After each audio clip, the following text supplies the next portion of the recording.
Hi there, this is George Whittam reporting for Whittam's World. This week's going to be a little different because I figured I would do more of a demo of how I would use audio processing for a specific user. And the request that came in this week is perfect for it. Lisa Hicks wrote in a message asking about how to deal with declicking or clicking noises in her audio recording. She says, I'm pretty successful removing clicks between words, but this can be time consuming, and she thought she might like to try using a declicking tool. In this case, she discovered something I hadn't even heard about yet, and it's called the Acon Digital Restoration Suite. So she sent this along to me, and it's new to me, so I figured why not try it out, get the demo, and give it a whirl. Let me give you a little demo of how Acon Digital's Restoration Suite, primarily the declicking and decrackling tool, can help a recording like yours that may have just too many clicks. And she said, I have a nasal problem which causes a click in my breaths. I'm doing some exercises to help eliminate those, but we'll be curious to see if they are eliminated by the declicker. So she attached a clip of audio. Let's run it through its paces and see what this Acon Digital Restoration Suite software can do. So I've loaded her audio file into my usual editor, Twisted Wave. Let's play a little bit of it and see if we can get some evidence of the clicking sound she's referring to. A plague on those pickled herrings, he cried, trying to pretend he had not been drinking. Before he could say more, Olivia's steward, Malvolio, came bustling in. He was a sour man, with no taste for Sir Toby's foolery. All right, well, interestingly, I don't hear nearly a severe clicking sound that I might have expected based off that description, as I would think. Maybe in this case, Lisa's referring to when she takes these very deep, strong nasal breaths. Grow exasperated. This one right here. A breath like that, yeah, while it does have some clicking in it, even if you declick that breath, it's not a breath I would want to probably leave behind in my audiobook. It's sort of a wind-up breath to get ready to deliver that character, but I don't think the breath itself adds anything to the character. So in this case, I would actually remove the breath completely and silence it. So let's see if we can find another section where the clicks start to become more of an issue. What can you tell me, Sir Toby's foolery? Malvolio. Malvolio. What can you tell me about this caller? Right here, there's a few minor clicks that are audible. For Sir Toby's foolery. Malvolio. Especially right before the word Malvolio. Malvolio. Instead of trying to manually declick this, especially if you're doing an audiobook that's very long, it could be extremely tedious. Let's try this Acon Digital Restoration Suite and give it a shot, see how it stacks up to the 800-pound gorilla of declicking tools, I think, these days, which is Isotope RX. So I've loaded it, installed the demo, and it shows right up in Twisted Wave in the audio units flat list. Or it's just easier to go into the sub-menu here of specific manufacturers, which it breaks it down here. And I'll go to Acon Digital, and let's load up the declick tool. As you can see, it's in demo mode. I'll click OK. It'll let me demo this software for a while, and then eventually it will require that I pay for it. But this is a good way to learn how to use a software and see if it works for you. So this has a declicker and a decrackler mode. Right now I have only the declicker mode turned on. And I'm going to see how the declicker mode behaves. So let's review this section here where we heard some mouth clicks. Foolery. Malvolio. Foolery. Okay, so there's that little sound, which you're hearing from me right now too. As I talk about clicking, I'm hearing them more and more in my own voice. Let's go ahead and enable the declicker. And right now I have the click length set at 5 milliseconds and the sensitivity at 26% as a starting point. Let's just see when I turn that on by clicking the on button there, making sure it's not bypassed. Let's see what happens to those mouth noises. Malvolio. Foolery. Malvoli. Foolery. So I can hear the soft palate part of the sound, just like the very soft sound of the tongue coming off the mouth, roof of the mouth type sound. But the sharper clicky sounds have been eliminated by using this in the processing chain. Malvoli. Malvoli. Malvoli. Then I'll go ahead and bypass it. Malvoli. Malvoli. Malvoli. Malvoli. And I'll turn it back on. Malvoli. So you can see there's a little evidence of that click sound there, but the sharper part of the click, the high frequency part that really stands out, is gone. Let's just see what happens when we crank up the sensitivity. So I'll go ahead and slide sensitivity over a little bit. And since those sounds maybe have a longer duration than 5 milliseconds, we'll try cranking that up a little bit. And let's play back that section again. Malvoli. Malvoli. Malvoli.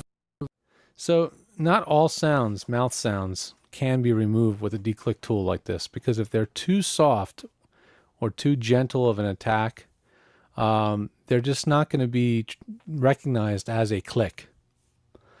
Let's see if the decrackler would make any difference. I don't think it will, but I'll turn that on separately, and let's see what it does. Malvoli. Malvoli. So as you can hear, the clicking, the original mouth click that we repaired pretty effectively with declicker, wasn't really fixed by using the decrackler. A crackle is a lot of clicks in a row, like the sound of a crackling fire or wrinkling up some cellophane, plastic, that sound. Those sounds happen in rapid succession, and it uses a different algorithm to remove them. Unless that's the kind of mouth click you're going to have, it's not likely the decrackler is going to be as helpful. It's more likely you're going to have individual clicks spaced a few seconds to milliseconds apart, and the declicker is going to do a better job with those. Malvoli. Malvoli. Now let's see if we leave the declicker on with some pretty aggressive settings, 35% and 8 milliseconds. And let's say we apply it to the entire track. Let's see if it audibly degrades the overall sound quality. Plague on those pickled herrings, he cried, trying to pretend he had not been drinking. Before he could say more, Olivia's steward, Malvolio, came bustling in. He was a sour man, with no taste for Sir Toby's foolery.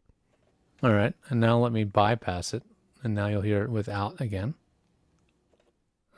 Plague on those pickled herrings, he cried, trying to pretend he had not been drinking. Before he could say more, Olivia's steward, Malvolio, came bustling in. He was a sour man. So, surprisingly, even with these pretty aggressive declicking settings, 35% sensitivity and click length of 8 milliseconds, it really degrades the audio quality of the original file very little, I thought. So the declick tool here definitely seems to remove some of the clicks. Now the nasal clicks that she was describing that's happening in the nasal cavity, the only time I heard them have any evidence is when she was taking those very deep and nasal breaths. Now when you're doing a deep, powerful breath inhale, it's going to make more noise when you breathe through your nostrils because those are smaller openings for the air to travel. So if you go versus, it's going to be a lot noisier. So I generally don't recommend doing big inhales through the nose. And if you're really careful and you really open your mouth, you can, your throat and everything when you breathe, you can breathe in a lot of air quickly, pretty quietly, like. So you can bring in a lot more air if you do open the mouth and not use the nose. So these are little rules of thumb. But breaths can be okay in a narration when they're enhancing the read or enhancing the acting. As soon as they distract the listener from the experience, that's when they should be attenuated or totally eliminated. But in this context, the declick tool seems to be helpful. They have other tools as well in the suite. If I go to Effects, they have the declip tool, which I only would ever need that is if I recorded a whole audiobook chapter, came back and realized there were sections of audio where I literally distorted because I recorded too high. And that would be the only case in which I would need a declipping tool. And what it does is it finds where there's distortion and rebuilds the waveform. So where the waveform would normally go up and be flattened off because it's clipped, the declip tool can restore and add back the bit of audio that was clipped off the top. Pretty amazing tool. There's also the dehum tool. If you need a dehum tool, you got to really look into why your studio is making that noise and deal with it from the source. That's the way I look at it. But if the hum is something you can't deal with and it's not something that you can just EQ out using a graphic equalizer, which is what I usually do, the dehum tool can come in handy. And it's a pretty smart tool. It has a lot of powerful features like the ability to filter out numbers of harmonics. There's a demo on YouTube of declick and dehum from Acon Digital restoration tools. I recommend checking it out if you want to know more about how the dehum tool works. And last but not least, in the suite, there's the denoise tool. Now, you guys know how I feel about denoisers, and I generally don't like using them because I think they can be a little bit too heavy-handed.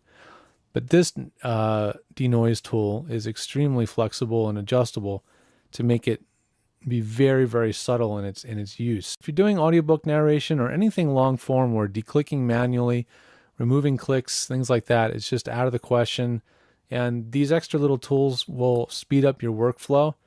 I can't recommend Acon Digital's restoration tools enough, especially at the price point of what currently is only $99.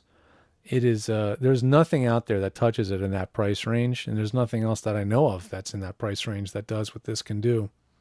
So for $99, it's a total no-brainer. Even if you're just using declick, it's going to cost you a third of what you'd need to get the declicking tool from Isotope RX. So this is a great alternative for you guys out there.